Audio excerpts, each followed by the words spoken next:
Good evening. Welcome to the August 20th meeting of the Everett Planning Commission.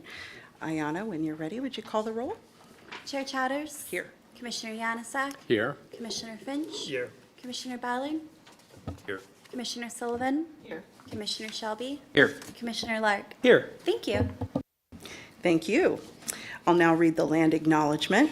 We acknowledge the original inhabitants of this place, the Shtahobsht people and their successors, the Tulalip tribes. Since time immemorial, they have hunted, fished, and gathered on and taken care of these lands and waters. We respect their sovereignty, their right to self-determination, and honor their sacred spiritual connection with the land and water. We will strive to be honest about our past mistakes and bring about a future that includes their people, stories, and voices to form a more just and equitable society. All right, everyone had an opportunity to review the minutes. Were there any amendments, any corrections that anyone needs to offer? No? Okay, are there any objections to approving the minutes as written? Okay, then without objection, the minutes from our last meeting are approved. And we now have an opportunity for reports or comments from commissioners. Any reports? Commissioner Lark.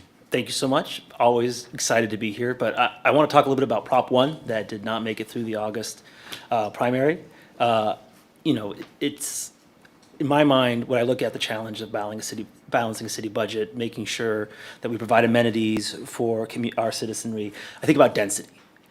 Being in the Snohomish County Treasurer's Office, collecting taxes as my, ensuring that it's my job, you get to look under the hood a little bit. There is a way that we could have larger budgets with more amenities for our community, more services provided by our cities, and have a lower tax rate per the individual if we have sufficient density.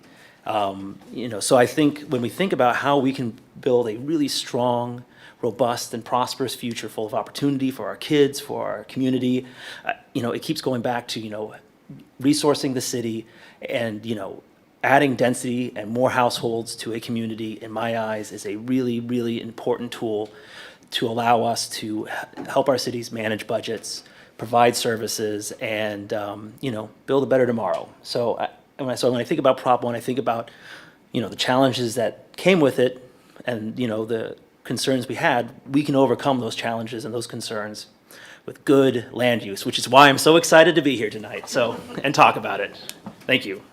Thank you, Commissioner Lark. Commissioners, anyone else want to offer any comments or updates? Okay, then I think we'll turn it over to staff. Great, thank you very much. Alice Ann Wetzel, Long Range Planning Manager. Since the last meeting when we completed housing, we met with the City Council and reviewed some of what we've been talking to you about to bring them up to speed. And we've also met with the Urban Environment Committee, Built Environment Committee. And again, talk through some of what we've been talking through with you to keep them apprised of what's going on. So we're now to the third element that we are talking to you about as part of the comprehensive plan, and it's the urban form element. And, I guess I don't have a mouse. Okay. Let's escape. Let's go down. So again, we are looking for the growth at 2044 of additional 75,000 households, 140,000 people approximately.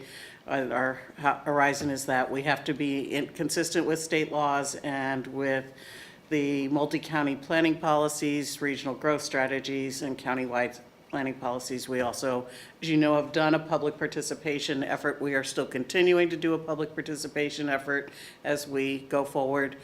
For anybody who is watching, your comments are always welcome as we go through these. Everything that I am talking about today is a draft. Nothing is set in stone. And we will be including all of the information into our environmental review. So what is the policy framework we are sitting in? We have the Growth Management Act by Washington State, then Vision 2050 by Puget Sound Regional Council and the multi-county planning policies, then Snohomish countywide planning policies, and then ultimately our comprehensive plan. So that's the nest that we're building into. So looking at the outside rings and then coming into the center is where we are getting to today. So our vision for the urban form is that Everett is walkable, livable, safe, and plans for and encourages development downtown and in centers along transportation corridors while enhancing its natural environment in critical areas. So we are looking at both the built environment and the natural environment today. You can't have one without the other. So that's where our end game point is, where we're trying to get to. And I apologize for reading slides, it's my pet peeve, but I know everybody on TV can't see that, so I am assisting you. So then what is our scope of what we're doing? We are looking at the urban form of the city, and we're looking at it from like the 5,000-foot level down. What does it look like? How does it fit together? What are the different parts of it that make it work? And how are we going to continue that development pattern to create a character for the city and for certain areas of it, for informing future investment and development, as well as protecting our environment.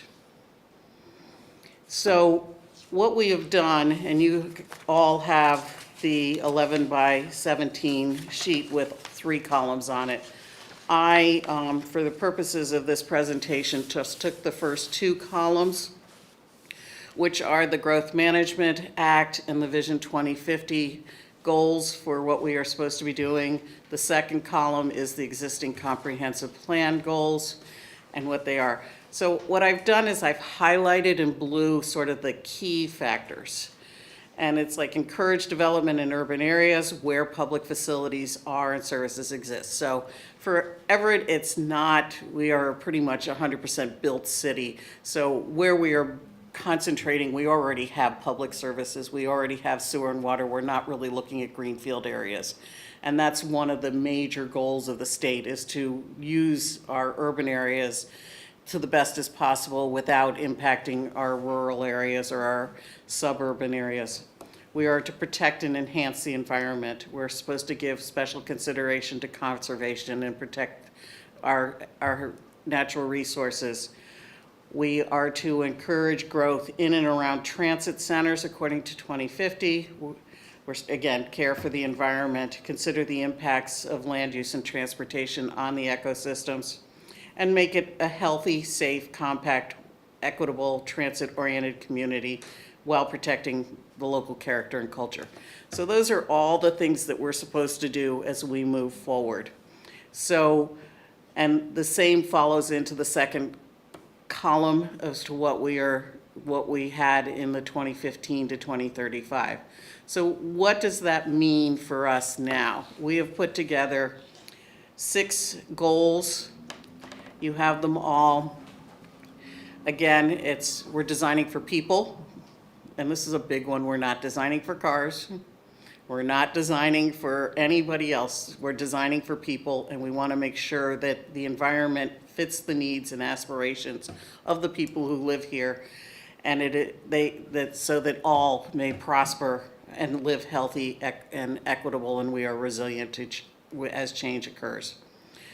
We have integrated all kinds of land uses together, including natural habitats, mixed use, commercial, industrial, so that it is not just we're plotting one thing here and another thing over here. We are integrating it because, again, we are a built environment. We can't separate to the same extent as would be.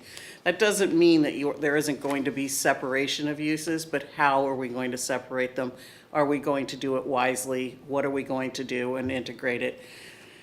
We are going to make sure that our neighborhoods are healthy, sustainable, they provide housing and employment for our communities. We are going to ensure the growth of our employment centers, that they will continue to grow and be vital sources of employment and income for the community. Our natural areas are preserved and restored, and our critical areas are preserved and promoted to make sure that they are healthy and safe, so we are not building in those areas. Any questions on the goals? Sure. So are these goals, are they already, is the language set in stone? Is this something that is still? No, nothing's in stone. Okay. draft right I before the I saw word goal. proposed, I saw the proposed. So a couple of comments. Sure. It would be great to see something that gave mention to the strength and character of our neighborhoods. I think that we have a number of unique neighborhoods for different reasons, but I think that's an important component of Everett. I note that in the second sentence, it talks about Everett is an integrated city of residential, transit-oriented development, mixed-use, commercial, industrial, public facilities, open space, natural habitats. Transit-oriented development isn't a use, it is it's a way of developing. It is, and the reason that it is in there is because of the other goals that, from the state and the county. I mean, I'm perfectly happy to remove it. I think mixed use covers it, but, Well, and I think that, so I think mixed use does cover it. You could also argue that you've listed all the other uses, so mixed use is implicit as well. Right. But it's fine being in there, it's just, TOD isn't a use, it's a way of development. that's fine. And it could stand on its own, because I think it's very important. I think that was my comment. Yeah, thank you. Okay. So how we've been approaching this aspect of development, where I think maybe Commissioner Finch, your comment about strength and character of neighborhoods might come into more, is in the design and development aspect of it, which is the next element we're going to be dealing with. But so what we're looking at is urban form from the macro area. What are the parts and the big pieces? Design and development is more the middle or meso level, where we are looking at more of the detail at the neighborhood block face area of design and development, and particularly culture and strength of neighborhoods and character would be in the second category, I believe.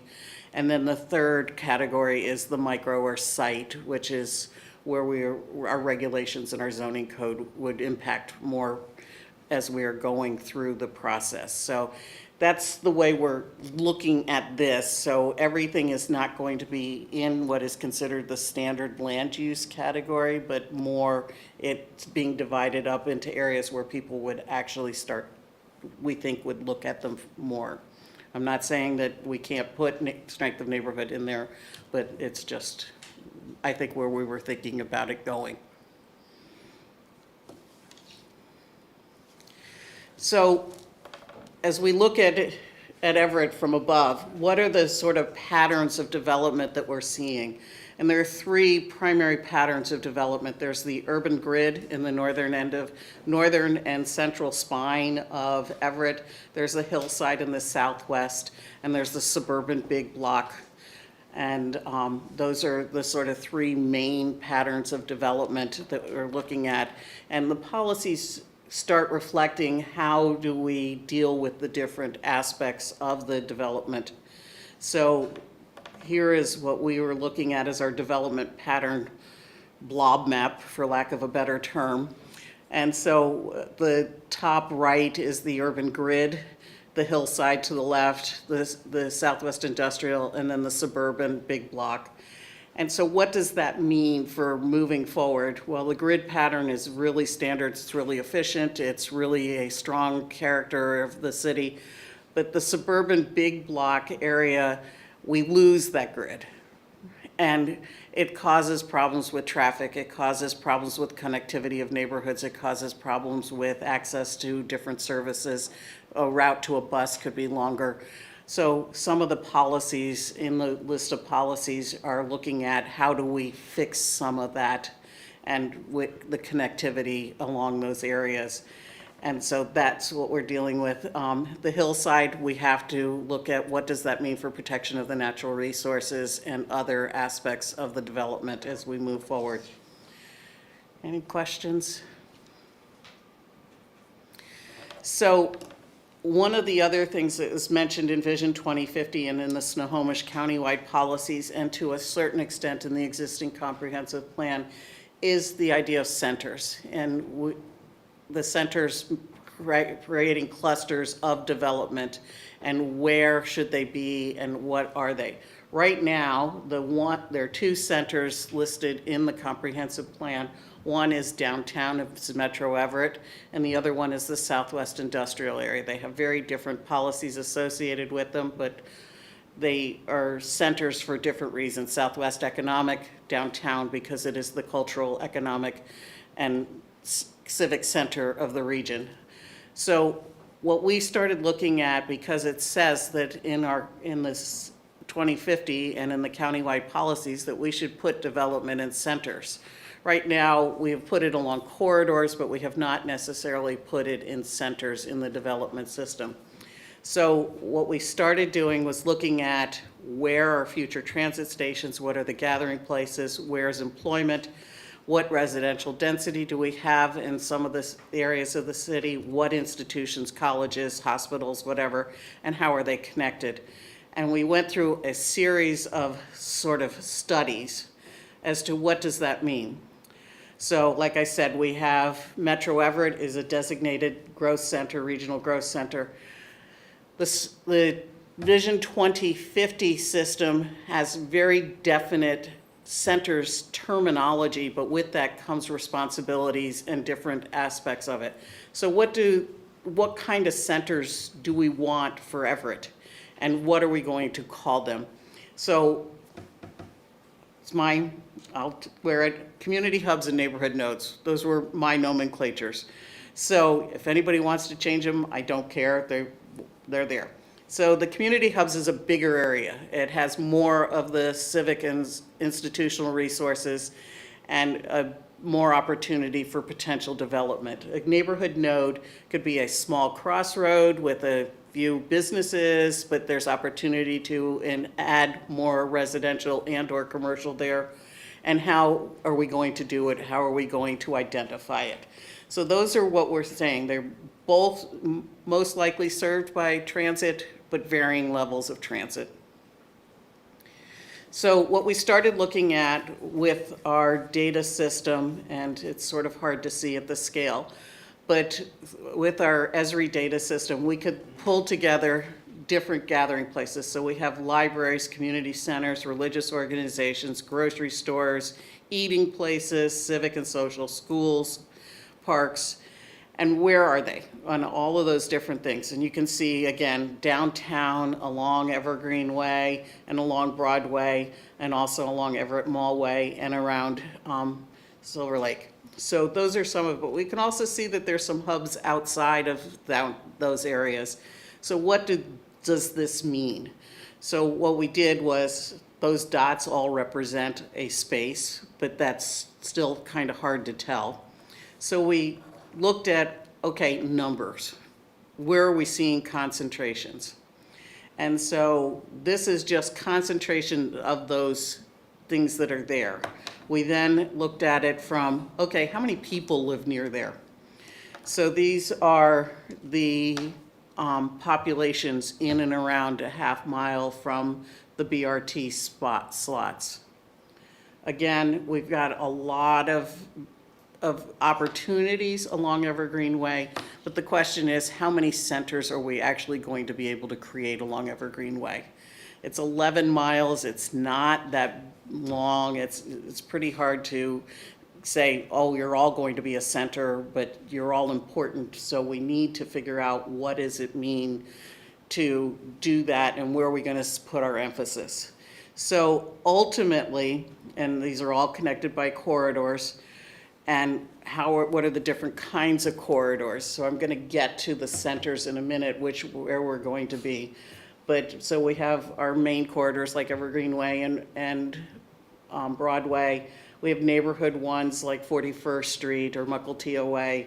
We have freight corridors to get stuff to and from the port to I-5 or to rail. We have bicycle roads or bicycle boulevards. We have open space corridors that are there for natural habitat and flora and fauna. Fauna primarily to move from place to place through the city. So what we finally agreed to after looking at all of these options, and this is, like I said, it's all draft, is at the north, there will be a community hub at the colleges and the hospital up there.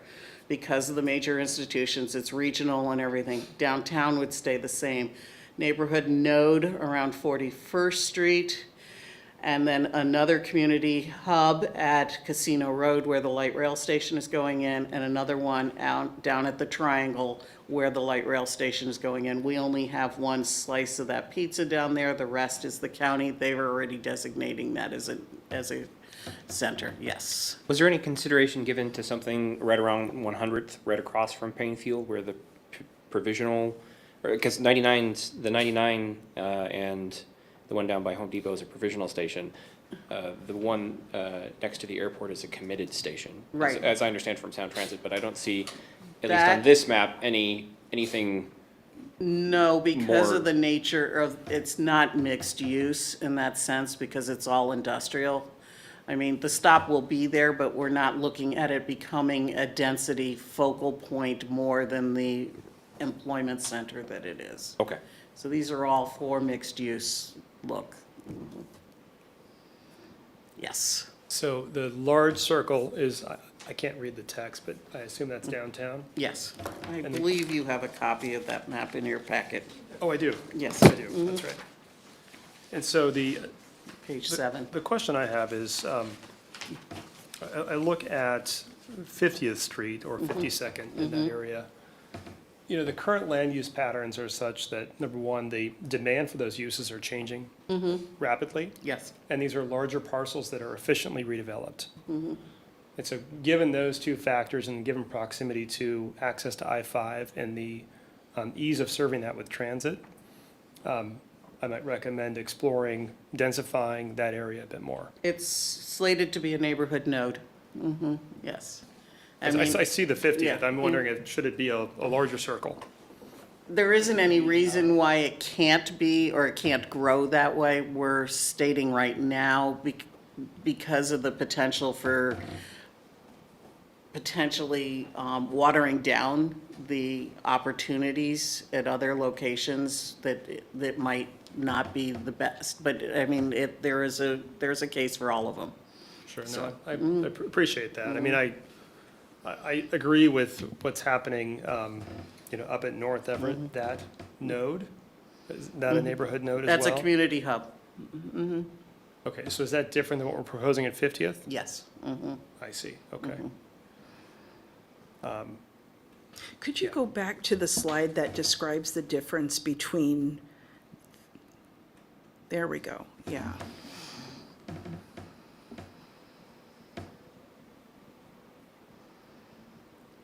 Yeah, for my purposes, I think those definitions work fine. I think that ultimately, you know, development will densify in places where it makes sense, Right. where the demand is.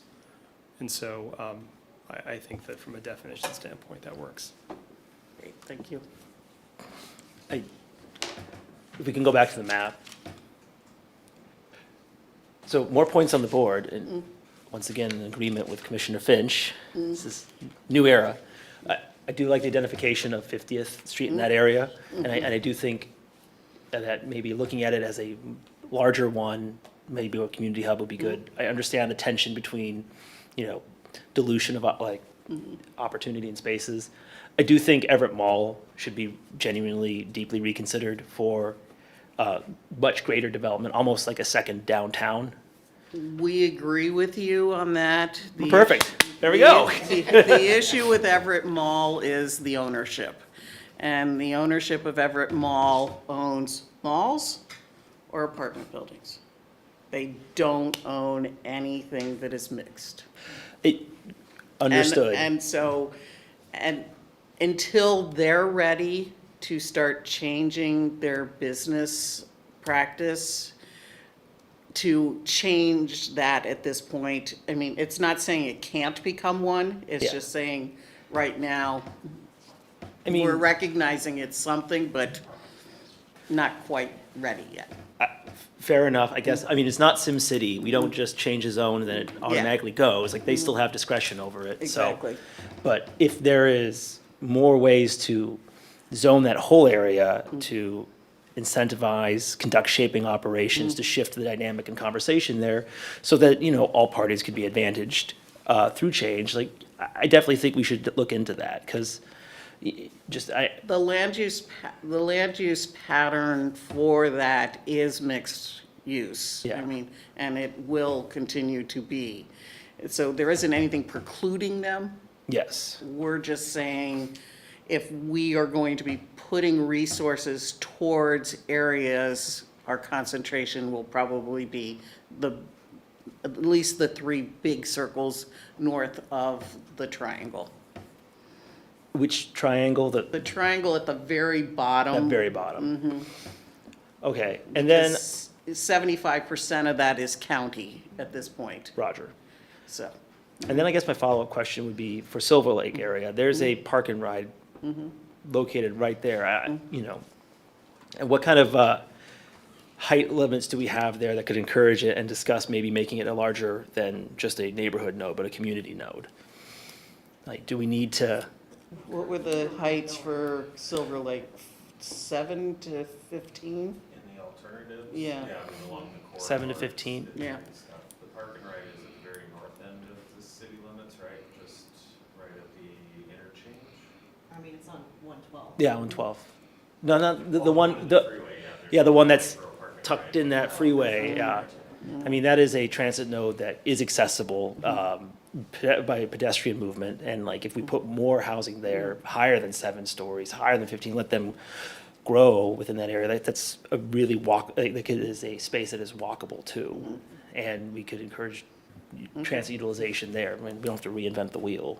Yeah, and 112 has, I thought was designated as, like the perpendicular road to 19th essentially, was designated as a travel corridor or whatever Yeah. the name is. Yeah. But you do have to remember in Silver Lake, especially around the lake, first of all, there's a lake. Yeah, And your city limit boundaries are very close to 527 or 19th, except for that one little extra thing. So if we're on that side, the heights are fine, but you only have this much room. On the Yeah. other side is, then you're just on the other side of I-5, and I do agree with you that that area could be slated for a higher development rate. Yeah, and I mean, it'd be great to see more development there. Think of like, I mean, it'd be great to have a Lakeview condo. And again, underscoring everything, finding ways to make sure that we can get ownership out to these areas of density. Right. So I just, ultimately, I like seeing, and my final thought would be, is there any way that we can put into legislation a trigger mechanism to automatically upgrade something from a node to a community hub? So we don't have to go back and rediscuss that, like, hey, we've hit this number of populations, hey, there's this conditions, boom, we bump it up to a community hub, and we can just continue on, like Charlie Mike, continue mission, keep on moving forward. And not have to have this like, oh, you know, is it worthy should we upgrade it now? Do we want to do it? You know, it's conditions-based, it evaluates the situation there. I mean, and it says, hey, this spot is ready for more resources. Over. No reason at this point in time. Brilliant. We got a magic wand in our hand at this point in time. Let's so. do it. Let's wave that magic wand. I'm glad to see that Madison is noted as at least a neighborhood node. I feel like there's so much missed opportunity there with Madison. It's such an underutilized potential, even business district. It would be nice to see more, in fact, there's even, if any developers are listening, there's even some nice property for sale right along Madison. Okay. I think there's a lot of missed opportunities there to develop, and that Madison runs over to the hillside space. It's a connector. I mean, it functions as one. Did we designate it as one? I think we did, but it functions as one. It just naturally functions as that, and that would be a centrally located space that I think we could densify and really build out some good things. I just want to note, like, as we look at it and do the analysis, I think it's worth considering which nodes of these sit on the pre-existing urban grid. That urban grid can take lots of traffic, lots of pedestrian traffic, and can really absorb a massive amount of growth. So, you know, as we think about if we do want to prioritize, and let's grab some low-hanging fruit and not hold back and really juice up what we can put on an already existing grid. We will start looking at them at more the neighborhood scale by the time we come back to you. I have a question on the community hub around the Delta or the university. Is that proportionally, your circle is just representing, showing the different types, or is that actually sized? And really what I want to know is, should we consciously include or not include more of the Delta neighborhood? Because we're disrupting it, I think, with the parks.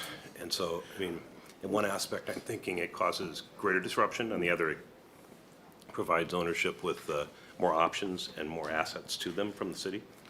So should we be more focused of that circle into that neighborhood? At this level, it's just illustrative, and we are starting to look at some of the boundaries, but we have not gotten that far yet.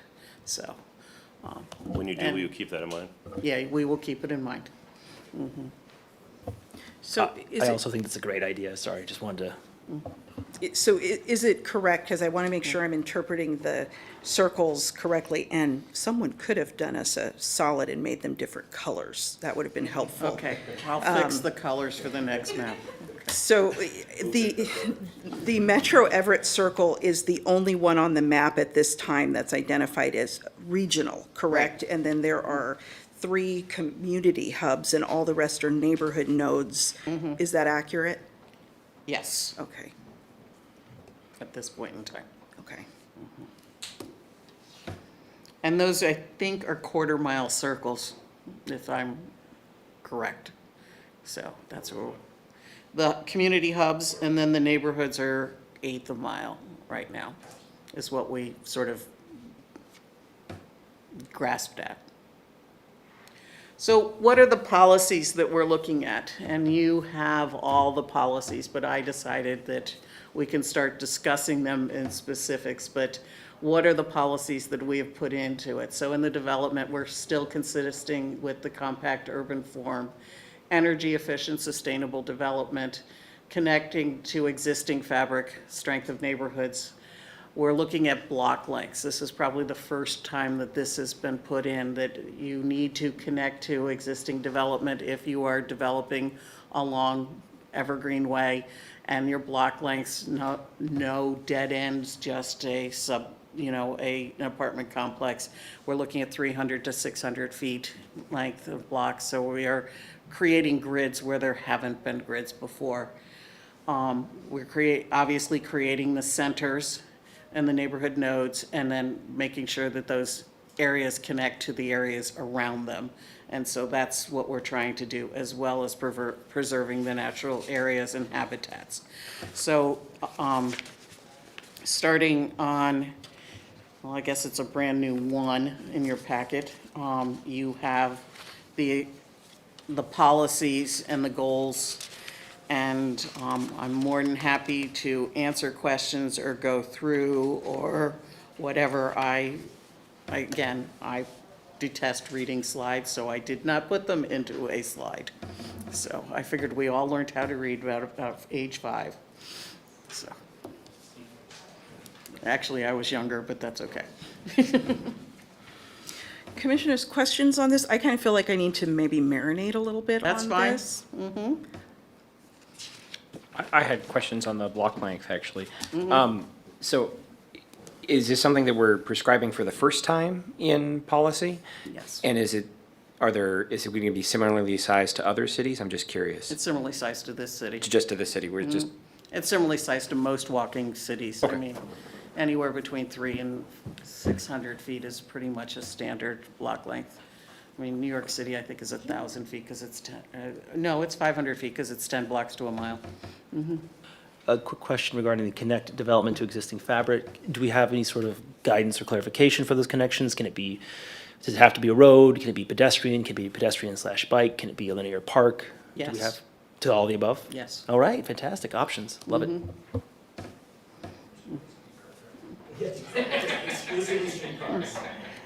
And that will come in the next set of policies. That'll come in with the design and development aspect of it, but that's where we are leaning. Were there any policies in particular that you wanted to draw our attention to? Anything that you wanted us to pay a special attention To the I language. think it was the grid pattern and making sure that we are walkable and able to get there and a little bit more compact, so that we are expanding the grid pattern across the city and looking at it and from a connectivity point of view. I know I was looking at areas in the hillside development, and this is a total aside, but for where we are going to be locating the potential for middle housing and whether we are going to be permitting middle housing and where we have exceedingly long dead-end streets. I mean, we're talking anywhere from 1 to 4,000 feet in length. And we also have an urban wildland interface there. And I looked at the development and, you know, I just start looking at the maps and I'm going, why didn't they cross that backyard right there? I mean, there's so many of those that just were allowed to occur that I don't understand. I will say, and Chair Tatters will probably echo, having doorbelled a lot of Everett, like that area was hard. I'm It's- sure. But with the flexibility, I hope, with the flexibility of what the connector could be, whether that be a robust linear park, a pedestrian one, you know, I think that gives options to then change those dead ends, maybe not from a car perspective, like not from an automobile perspective, but change those dead ends to pedestrian throughways. And I think I like that idea that the connection has opportunities in different ways. Can we talk a little more about this? No. Fine, no problem. Hush me right up. I'm trying to think of a real life example of what applying applying grid to South Everett would be. Well, the Walmart site. It's 8 Off acres. 99, okay. It's 8 acres. And instead of putting in a one-way in, or maybe 2 ways in, that it's an isolated island development, no, we're going to say you're going to need to connect to the west, to the existing areas. And for some areas, it may end in a stub for now. Okay. But the that makes next sense. developer is going to be required to connect to that stub. Like the developer on that's- the other side. Mm-hmm. Got it. And the connection, the connection part of it, in my mind, seems really important to not so much the quote-unquote gridification, but like the connectivity element that you get from gridification. Because in my mind, as I'm understanding it, that makes it very similar to streets you see in like the Western Pacific, Europe, just this hodgepodge of streets, not a grid one, but still extremely walkable. You kind of meander a little bit more, but the connectivity is so high, you can still draw an efficient pedestrian path. Well, I mean, even if you have a grid and it's off-center, you go down half a block and you cut up. I mean, it's not that everything is going to line up as a perfect T, but it is going to be there so that you can get through at something. And there's more than one way of an area out in the event of an emergency, or just even for a nice walk around the block. I mean, instead of going up the Lollipop and back down the Lollipop, you've got a variety of areas that you can walk to or do something differently in. And it provides options for connecting to areas behind those other subdivisions too. South Everett again. So we have grid up north because at some point that was what city planners From the very 100 beginning, years ago actually. wanted. From the very beginning. But in the south end, where the homes aren't as old, we don't have that because just at that time, it was less preferred to have a grid pattern. But that also hasn't worked for scale. Okay. It doesn't work for traffic either. Yeah, I'm thinking of like just generally around, like some of the neighborhoods near us are kind of built in the 80s, so you can meander through them, but there are so many that just have these random, they just don't go anywhere. Right. And so that's what we're trying to say. Connect those, If they or- redevelop, or if one redevelops Make it go adjacent to it, through. there's a way to connect. Okay. It's not saying that it's going to be perfect, because it doesn't change overnight. Might connect at an angle, but Yep. it connects. Have we been pulling, I mean, so we do have large tracts of suburban space down in like South Everett. And, I mean, there's retrofitting suburbia. Are we pulling best practices out of that book and out of that theoretical framework to? Yes. Okay, good. And it's interesting because in our conversations at the South Everett Library, there were quite a few people who said, we live here, but we really want to connect to other places. And they weren't, be it a walking path or a bicycle path or something. And so that is definitely on the minds of individuals who live there and have realized that there's, in a way, isolated, even though they're in an urban area. Is it inherent that with grid pattern comes sidewalks? Eventually, yes. Okay. That would also be nice in South Everett. That's don't have a another lot of thing we've those. heard from a lot of people, yes. Just depending on when the redevelopment takes Sure. place.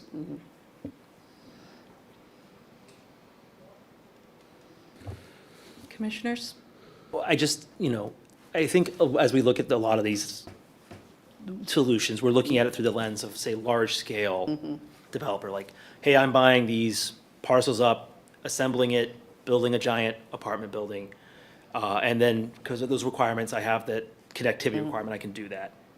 However, we also, I think, might be beneficial to be attuned that there might be smaller scale micro development going on. Like, I'm adding 2 ADUs and condoizing them in my backyard because I don't need that much backyard. All my kids have left, et cetera. And so how do we balance those, like, taking advantage of those changes at the micro level in a neighborhood to work with this, but also not putting like an onerous incentive on like, hey, I have one parcel, I'm redeveloping it, and I have to like put a walking path to I don't know where into it. So how are we, how are we kind of expanding it to like development patterns and scales at multiple sizes? Good question. Once in a while, the blind mouse finds the cheese. I honestly don't know at this point in time. I mean, those are things we're going to have to work through as we get to the development regulations. But it doesn't mean that we don't set the standards at this level. So, yeah, there are going to be some wins, there are going to be some losses. And we'll, as with everything, you do your best. So, yeah. I mean, there might be, if we get density in a variety of locations, there might be opportunity for parks to buy that walkway to connect it to something.